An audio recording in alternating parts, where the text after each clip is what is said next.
O encontro de intensificação de pastagens, realizado pela Scott Consultoria na semana passada em Ribeirão Preto, abordou, dentre outros temas, práticas sustentáveis e inovações tecnológicas para a pecuária brasileira. O nosso analista de mercado, João Pedro Cuti Dias, conversou com o analista da Scott Consultoria, Felipe Fabre, sobre esse assunto. Felipe, acabamos de participar do seminário de vocês sobre intensificação de pastagem. Presença maciça de produtores, de pecuaristas, como vocês sempre conseguem colocar. Muitos palestrantes colocaram temas bastante importantes para a pecuária. Na tua análise, você que está acompanhando dia a dia, como é que você avalia esse interesse dos pecuaristas em cima da importância dessa questão de manejo de pastagem, de manter esse patrimônio maior deles, que é a terra deles? Olha, olá a todos que estão nos acompanhando, né? Foi um evento com casa cheia, tivemos aqui mais de 18 estados participando conosco, cerca de 700 produtores acompanhando presencialmente, de modo remoto. Então a gente vê que o interesse ele parte já pela quantidade e pela qualidade do público que está aqui conosco. Nós vemos muitos produtores que hoje já têm um sistema de produção bem definido, bem trabalhado, mas ainda assim estão procurando cada dia mais inovações para trazer para a sua propriedade, para tentar melhorar a condição do seu sistema de produção. Até porque hoje o nosso país ele concentra cerca de 40 milhões de hectares de área degradada. Então tem desafios ainda que todas as propriedades, Brasil afora, nós estamos falando de um continente, vão passar e vão precisar nos próximos anos se adequar. Tem questões aí com relação à parte sustentável que tem pesado cada vez mais, a questão do próprio retorno em períodos de fase de baixa, com uma produtividade potencializada pelo sistema de produção. A gente consegue às vezes atravessar com um pouco mais de tranquilidade o período de baixa, que vai sempre ocorrer no mercado, as fases de alta e as fases de baixa, e os sistemas de integração que vieram para ficar. A gente vê hoje um mercado que nosso país é um dos poucos no mundo que tem essa possibilidade de trabalhar com 3 até 4 safras, dependendo da região que a gente estiver conversando, dentro de uma mesma área, potencializando o principal recurso que está ficando cada vez mais caro, que é a terra no Brasil, né?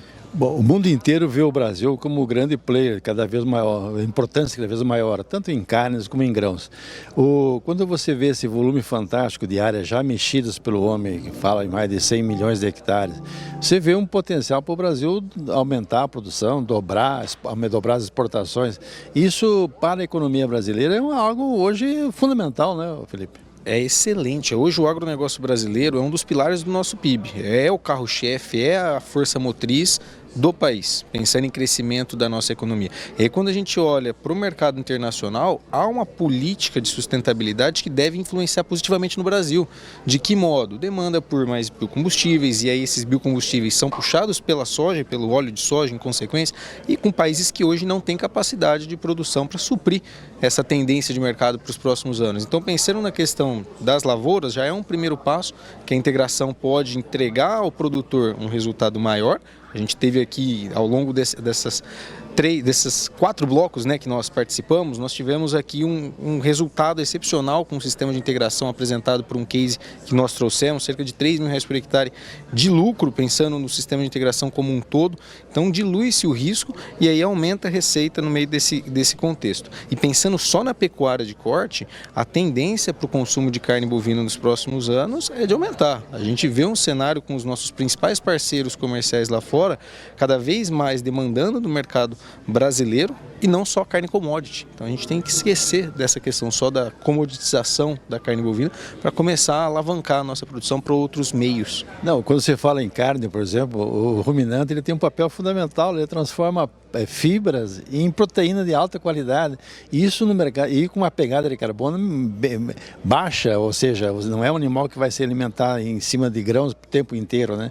Eu acho que isso, nesse momento, a cadeia da pecuária, não só o pecuarista, mas todo mundo deveria bater muito, mostrar ao mundo como é que nós produzimos da maneira mais saudável, mais natural, né? Mas o principal ponto acho que é a comunicação. A gente faz um serviço exemplar dentro do nosso país, a gente hoje é referência em termos de sanidade, em termos de produção, em termos de prática de manejo, só que a gente divulga pouco na minha visão. Nós precisamos trabalhar melhor a comunicação do agro, do que está porteira dentro, para o mercado internacional, para também refutar algumas teses que há hoje no mercado de que nossa prática de produção não é sustentável. É uma mentira isso. A gente tem hoje um sistema de produção que é altamente competente, altamente sustentável, só que precisa de mais divulgação. Então, você bem comentou do ruminante, né? A gente transforma energia solar em carne. Esse é o resumo, porque a pastagem, Estados Unidos, o sistema de produção é todo em confinamento, praticamente o bezerro. Desmamou o bezerro, já vai para o coxo. Então a gente tem um sistema de produção de confinamento. Hoje ele entra como uma prática estratégica, mas o nosso grosso da produção está no pasto, está no capim. Como falava o nosso amigo Armindo Kirchner, o nosso boi é verde e amarelo, 90% em cima de capim e 10% no grão. Obrigado, Felipe. Qual a mensagem que tu passa depois desse evento para o nosso pessoal que está assistindo aí? Olha, eu vou puxar principalmente para o aspecto de mercado, porque eu acho que o pecuarista nos últimos 2 anos sentiu muito a pressão de baixa que vivenciou em função do aumento de oferta, e os ares são de uma melhora com relação ao arroba do boi gordo. E aí quando a gente pensa em estratégia para o produtor na fase de alta, evitar estoque de arroba muito caro, o bezerro deve ter uma valorização boa e tentar focar em práticas de manejo que aumentem a capacidade de suporte da propriedade para na fase de baixa, que vai vir em algum momento lá em 2027, 2028, ter como aumentar o estoque de arroba. E assim surfar a onda, digamos, das fases de alta e de baixa da melhor maneira possível. Ok, obrigado. Palavras de quem entende bem do assunto.